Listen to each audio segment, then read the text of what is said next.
Hello and good morning. Pagkatapos na mapabang biyahe, at last, nagpagpahinga na rin kami. Ito pala yung hotel na tinutuluyan namin sa Korea. Malamig dito ngayon, winter na kasi. Ito pala yung pangalan ng hotel, Masterpiece Hotel. Di ko alam kung ilang star ang hotel na to. Okay naman, malinis, basta importante, nilibre ka ng kumpanya at makapagpahinga bago pumasok sa bakbakan. At ma-experience mo rin, one night in Korea. Gara, no? May pine tree pala sila dito na binubonsay. Kala ko plastic, pero nung tinitingnan ko talaga yung ano niya, puno sa kasanga, totoo talaga eh. Kasi ang ano kasi niya, yung needle, matigas kasi, parang plastic eh.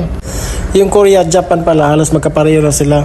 Maliban sa singgit yung mata, yung kalinisan nila halos magkapareho. Tapos yung mga pagkain nila masarap din. Saka mahilig din sila sa bonsai. Tara, pasok tayo. Kakain tayo.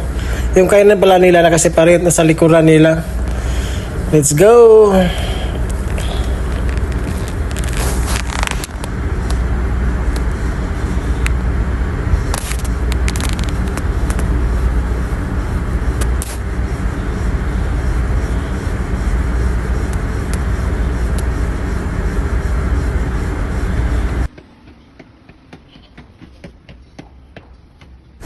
Tingnan nyo guys, ang linis diba?